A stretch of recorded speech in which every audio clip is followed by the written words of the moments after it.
न्यूज़1 India ने श्री गुरु रविदास विश्व महापीठ के राष्ट्रीय अध्यक्ष सुरेश राठौर से खास बातचीत की।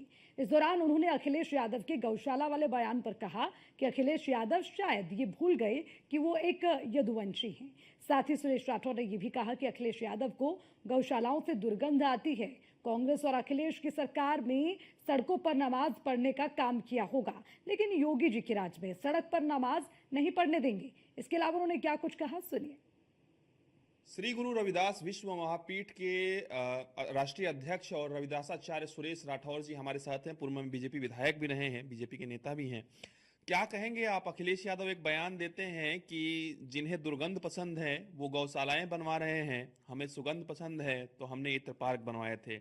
अखिलेश जी शायद भूल गए हैं, वो यदुवंशी हैं। भगवान कृष्ण के द्वारा जो संदेश दिए गए हैं वो गौ का संरक्षण करने का दिया गया है। हम लोग अगर गौशाला बनाते हैं तो देश के निर्माण में धर्म, सनातन संस्कृति और राष्ट्रवाद को मजबूत करने की दृष्टि से बनाते हैं।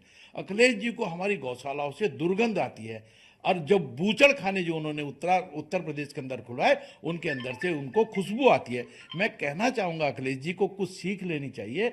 इस देश के अंदर जो सनातन की परंपरा रही है, धर्म की परंपरा रही, राष्ट्रवाद की परंपरा रही है, उसमें गौशालाओं का निर्माण अधिक से अधिक होना चाहिए।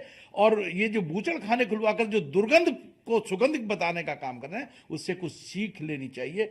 एक वर्ग विशेष को प्रसन्न करने की दृष्टि से राजनीति करेंगे तो आने वाले समय में अखिलेश जी आपको कोई पूछने वाला नहीं है, आपका समूल नष्ट होने वाला है। उसका समय नजदीक आ गया। 2027 के चुनाव में आपको दूध का दूध और पानी का पानी पता लग जाएगा।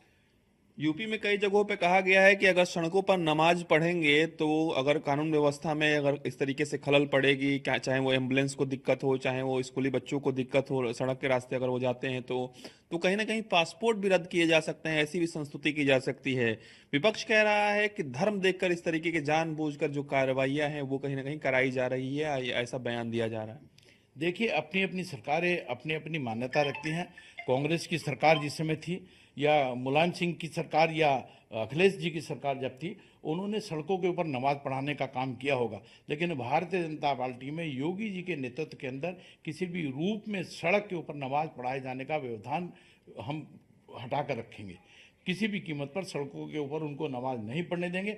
उसके लिए जो नमाज का एक स्थान बना है, जिसको हम ईदगाह के रूप में कहते हैं, वहीं पर जाकर अपनी नमाज अदा करें, लोगों से भाईचारे के रूप में मिलें। हम इसका कठोर विरोध करेंगे। छतों के ऊपर भी नमाज पढ़ेंगे तो तब भी हम इसका कठोर विरोध करेंगे। किसी भी कीमत पर सड़कों के ऊपर नमाज नहीं पढ़ी जानी चाहिए, इसका हम निश्चित रूप से विरोध करते हैं। धामी सरकार तमाम ऐसे जो अवैध निर्माण है उस पर लगातार कार्रवाई कर रही है, यहाँ तक कि जो अवैध रूप से मदरसे संचालित हो रहे थे उस पर भी कार्रवाई कर रही है। उत्तराखंड में भी कुछ लोग विपक्ष के जो हैं वो कह रहे हैं, जो नेता हैं, कि धर्म देखकर इस तरीके से कार्रवाई जो है वो नहीं होनी चाहिए। आपको क्या लगता है कि वाकई में इस तरीके से कार्रवाई जारी रहनी चाहिए जो अवैध निर्माण है उस पर? निश्चित रूप से अवैध निर्माण हटने चाहिए। सड़कों के ऊपर जो मजार अवैध रूप से बनी थी उनको हटाया जाना चाहिए और जो वक्फ बोर्ड के अंदर नहीं आते उनको हटाने का काम माननीय पुष्कर सिंह धामी जी ने किया। जहाँ वक्फ बोर्ड के अंदर आते थे उनको नहीं छुआ गया है। इसलिए मैं स्पष्ट रूप से कहना चाहूँगा, सड़कों के ऊपर जितनी भी मजारें बनी हैं वो उनको हटाकर एक बहुत अच्छा काम धामी जी की सरकार ने किया है। हम धामी जी का बधाई देते हैं, उनको धन्यवाद देते हैं कि उनके इस कृत्य से उत्तराखंड के अंदर एक नई क्रांति आई है और अवैध कब्जों को हटाने का काम किया। लेकर जो हम मदरसों की बात कर रहे हैं, जिन मदरसों की मान्यता नहीं है उनको चलाने का कोई अधिकार ही नहीं है। मदरसे वही चलने चाहिए जिसकी सरकार से मान्यता प्राप्त होगी। वो सरकार से अनुदान भी लेते हैं और सरकार की मान्यता के बिना कोई मदरसे चल रहे हैं उसको निश्चित रूप से धामी जी बंद कराकर एक बहुत अच्छा कदम उठा रहे हैं।